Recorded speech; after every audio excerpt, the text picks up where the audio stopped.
What's going on, everybody, and welcome back to Comic Breakdown. If you guys are new to the channel, do me a favor and hit that sub button, hit that notification bell, and make sure you're not missing any of the awesome content we have coming out. And I hope everybody is enjoying Free Comic Book Day.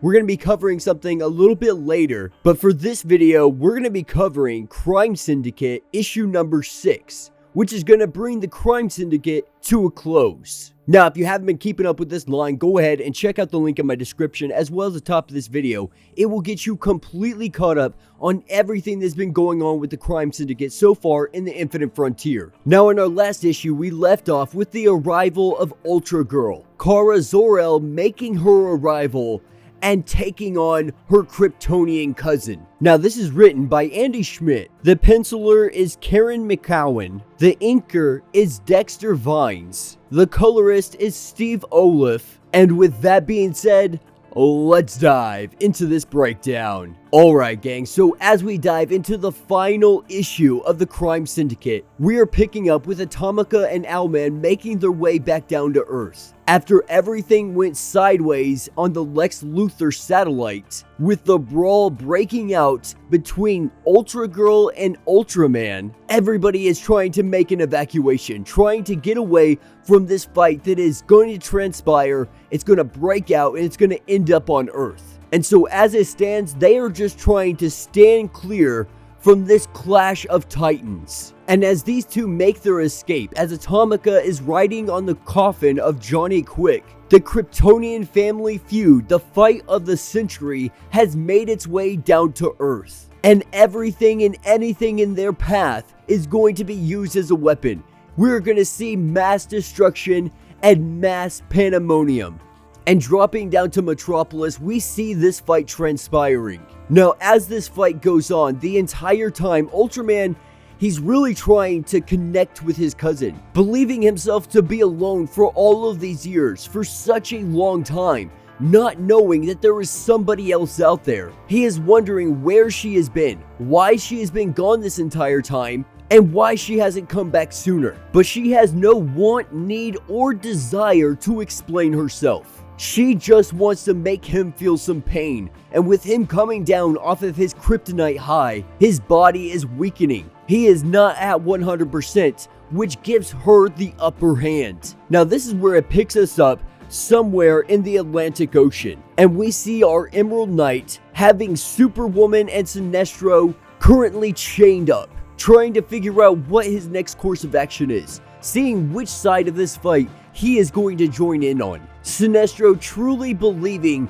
that he would be able to help him, that he would be able to break him away from his ring, because these aren't our typical Green Lantern rings. The Owens are the bad guys. The Guardians are the bad guys. And what was once the Green Lantern Corps, these Emerald Knights are more violent. They're much more brutal. And that's because of the ring. The ring subtly talks to them throughout their time, telling them to do bad things, telling them they have the power to do these things. And this whole time, Sinestro has been trying to break that voice away from him, trying to tell him that he is more powerful than the ring and he can overcome it. And so as he stands, having these two as his prisoner, washed up on some random island, but he doesn't realize that this is Demon's Island. This is Superwoman's Island. This is the island of her people. And the Emerald Knight just quickly became outnumbered. And with them breaking out of their shackles, both sides try to convince him to join, to help them defeat the other one. And Superwoman says something that triggers him. She mentions the name of the Emerald Knight's daughter. In doing this, it makes him lose it, using his ring, blasting all of her sisters back. And so we see how easily he goes to his temper, he goes to his rage. Hearing his daughter's name literally threw him over the deep end. And that's when we pick back up with our Kryptonian fight, and Ultragirl finally letting him know exactly why he is getting this beatdown. Because after she arrived, him being here for decades, seeing everything that he has done, seeing the chaos, the fear he has instilled on the people, for her it was like watching Krypton die all over again. And so she is taking back what is hers. She is taking back the crest, the House of El. something she believes he did not earn, he does not deserve any longer, saying that he is nothing more than an embarrassment and this world needs a true savior. That savior coming in the form of her, of Ultragirl. And Ultraman tries to plead with her, tries letting her know that they don't need to fight, they can work together, they could team up together. And once the rest of the Crime Syndicate arrive, she is going to need protection. And that protection he can offer. Or at least that is his bargain. But of course, Ultragirl, believing she doesn't need any protection, she doesn't need anybody's help, she is going to deal with all of this on her own. And that's what takes us to Demon's Island. Sinestro and the Emerald Knight going against one another. And we see Superwoman jump into the fight using her lasso, grabbing the finger with the ring on it and pulling it off completely. And with this, we see him become his regular self. No longer the Emerald Knight, disconnected from the power of the ring. And with having the Emerald Knight now disarmed, we see Sinestro chain up Superwoman. And he tries having a conversation with the Emerald Knight, saying that they can fix this. They can make it to where the ring doesn't have that kind of control. But the Emerald Knight has a trick up his sleeve. We see the ring back on his finger, having a light construct creating a new finger for him, and he shoots an arrow into the chest of Sinestro, completely thrown off guard, not expecting this to happen. Because the truth of the matter is Sinestro could never look past the ring. He believed that there was some good inside of him, believing that it was just the ring controlling him, manipulating him into doing all of these atrocities, into ruling with an iron fist. But the truth of the matter is he is evil down to his core. He is a bad guy, and there is nothing more to it. And as they watch Sinestro die, they get ready to make their way to Ultraman. And that's what's going to pick us up with the fight. The fight going on still brutally. Lex Luthor tries to get in. He tries to interfere. He tries to help in any way he can for Ultragirl, believing her to be some kind of kin to him. Not necessarily in a realistic way.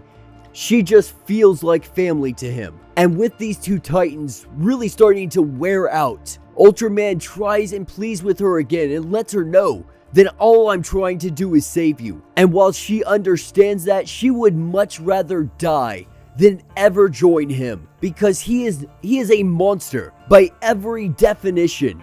He is nothing but a tar on the name that is the House of El. Now this is where we see the arrival of Superwoman and our Emerald Knight. Both of them grabbing each of her arms, thinking that they can control her, thinking that they may be able to stop her. And she finds this comical, because if Ultraman cannot stop her, there is no possible way these two are going to do anything. And even Ultraman laughs, knowing that they don't stand any kind of chance against a Kryptonian. And as she tells Lex Luthor not to worry about her, that she can take care of herself, this is where we see her eyes roll back and her nose start to bleed. And just like that, Ultragirl is freaking dead. And as Ultraman holds her in his arms, not understanding how she is dead, not understanding how this is even possible, we see a little Atomica coming out of the ear of our Ultragirl, making her way into her mind, walking around on her brain. She killed Ultragirl by going subatomic.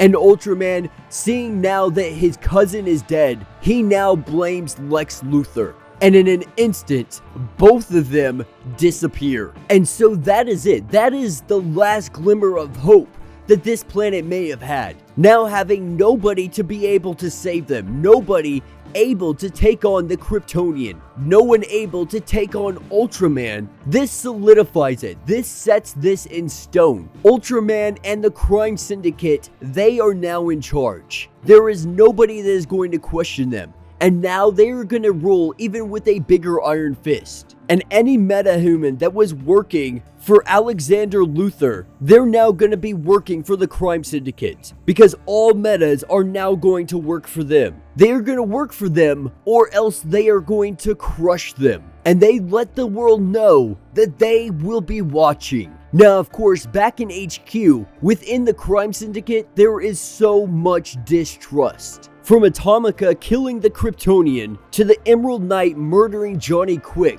nobody on this team is trusting one another, but they all need one another to hold the power. And so it is just a matter of time before we see some kind of civil war, before we see them at one another's throats. And this will be the end of the beginning. And that will be the end of this issue. So let me know what you guys think down in the comments. I think it was a pretty good closeout to this story. I'm not 100% on board with Atomica being able to go into the mind of a Kryptonian and kill them.